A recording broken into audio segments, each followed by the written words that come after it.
할렐루야. 아멘. 오늘은 마태복음 11번째 강의입니다.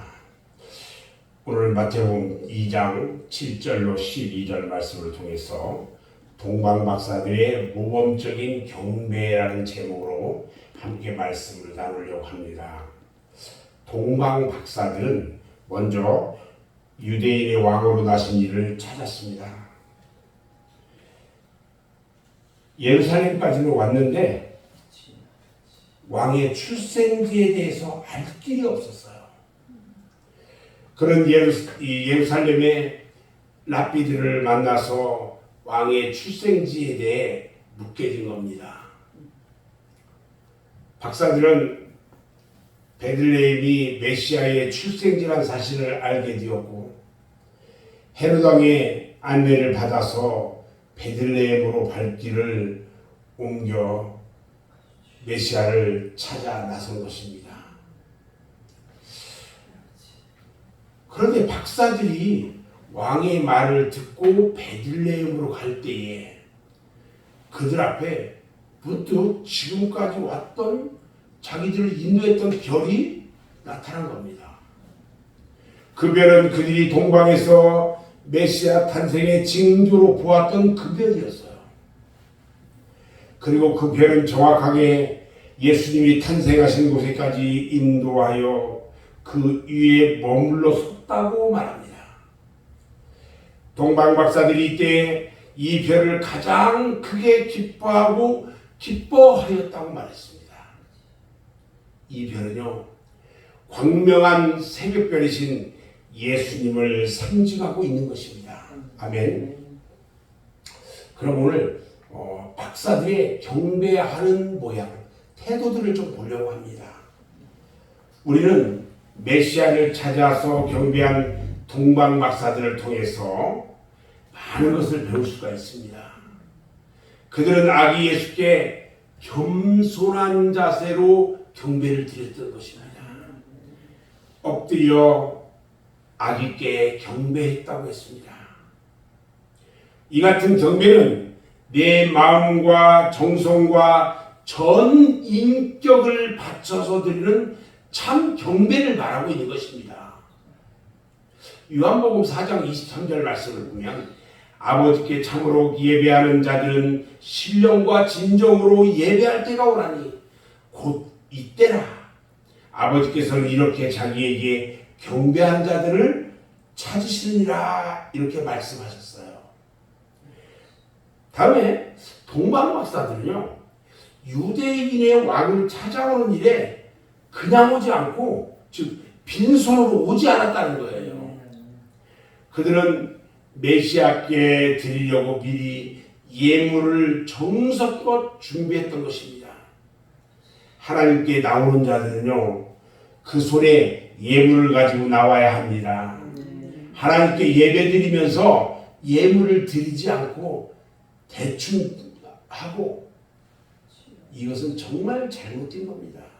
하나님께 예배하며 경배할 때는 정성껏 예물을 준비해야 합니다. 출애굽기 23장 15절에 보면 하나님께서요, 절기를 지키러 내게로 올 때 너는 빈손으로 내게 보이지 말라 말씀하셨어요. 그리고 신명기 16장 16절에서도 말씀합니다.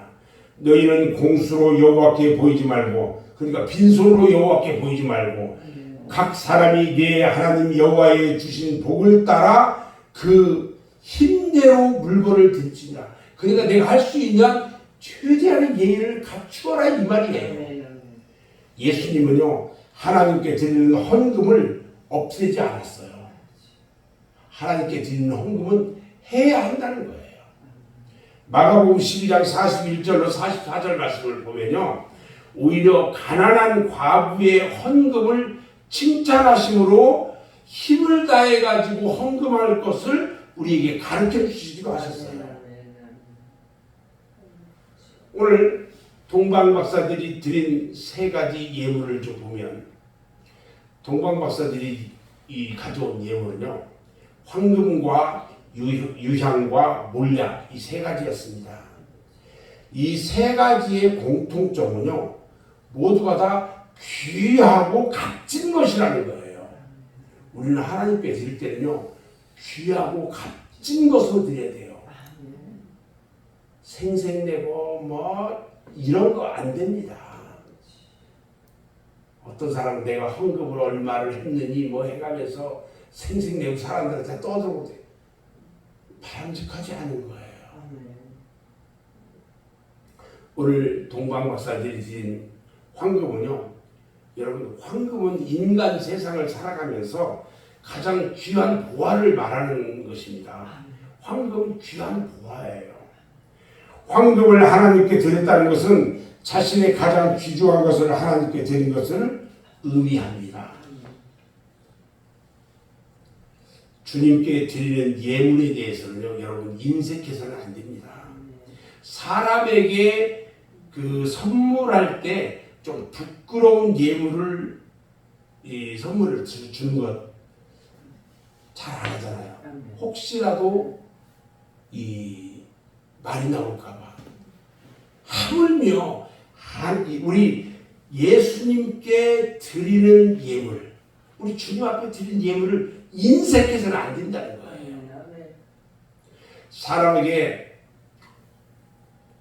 선물하기조차 부끄러운 예물을 만약에 하나님께 바친다면 이런 예물은 하나님께서 기쁘시게 해드릴 예물이 될 수가 없다는 거예요. 기쁜 예물이 아니에요. 하나님께서는 말라기서 1장 7절 8절에서 말라기 선지자를 통해서 말씀합니다. 너희가 더러운 떡을 나의 달에 드리고도 말하기를 우리가 어떻게 주를 더럽게 하였나이까 하는도다. 여러분, 부끄러운 예물 드리면 안 됩니다. 옛날에 우리나라의 개화기 초에 우리나라에 이 기독교가 들어오고 난 다음에 어르신들이 교회에 예물을 드릴 때는요, 1,000원짜리 지폐, 환지폐를요, 물을 뿌려가면서 이 장작 다리 위로 쫙 앞바닥에 데려서 하나님 앞에 그렇게 정성으로 드렸어요. 더러운 떡,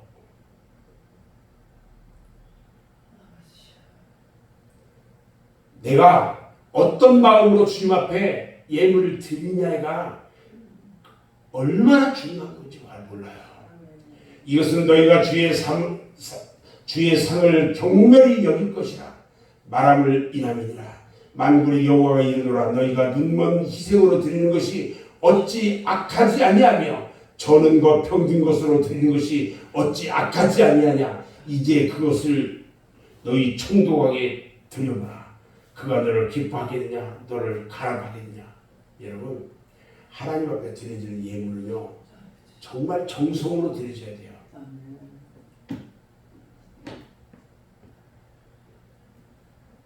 두 번째, 오늘 이 동방 박사들이 드린 예물이 유향입니다.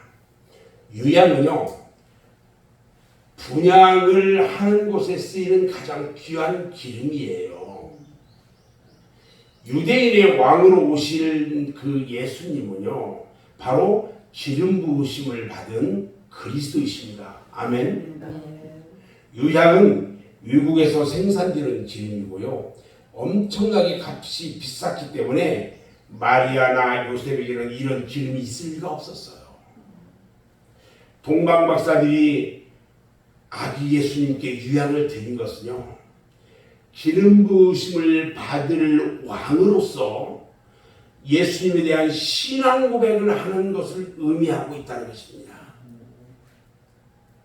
우리는 주님을 그의 이름에 합당하게 영접해야 하고요, 합당하게 섬겨야 하는 것입니다. 아멘.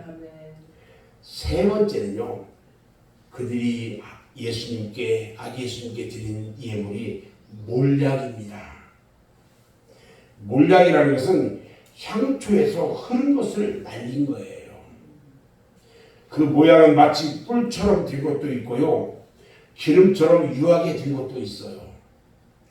몰약은 그 향이 매우 향기로운데 이에 대해서 아가서에서는 신부를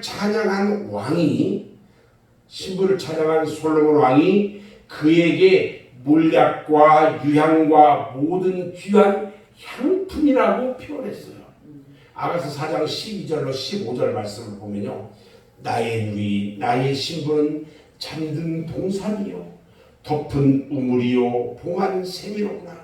내게서 나는 것은 석류나무와 각종 유향목과 몰약과 침향과 모든 귀한 향품이요 너는 동산의 샘이요 생수의 우물이요 레바논에서 흐르는 시내로구나. 어떻게 이렇게 아름답게 표현할 수가 있는지요. 이 같은 황금이나 유향이나 몰약의 가치는요 그 당시 화폐보다도 귀했어요. 그런데 동방 박사들은 그 먼 곳에서 가장 귀하고 소중한 것으로 미리 준비해가지고 그 먼 길을 가지고 와서 아기 예수께 정성껏 드린 것입니다. 저는 오늘 말씀을 마무리합니다. 이들 동방 박사들이 말구 위에 누인 아기 예수를 왕과 메시아로 인정하고 그에게 엎드려 경배하고 이 같은 준비된 예물을 정주하게 드린 사실은요 그들의 놀라운 신앙을 보여주는 것입니다. 그들은 아기 예수의 모친 마리아나 요셉에게는요 경배하지 않았어요. 아무런 예물도 그들에게는 주지 않았어요. 그들의 방문 목적은 오직 왕에 대한 경배였던 거예요. 우리는 동방 박사들이 그리스도를 찾아온 태도와 그에게 드리는 예물, 그리스도로 인한 기쁨과 그들의 경배를 살펴보면서 우리들이 섬기는 일에 새로운 깨달음이 있어야 할 것입니다. 아멘. 날마다 그리스도께 예배하고 경배하면서 가장 귀하고 좋은 것을 드리는 저와 여러분 모두가 되시기를 주님의 이름으로 축원합니다. 아멘.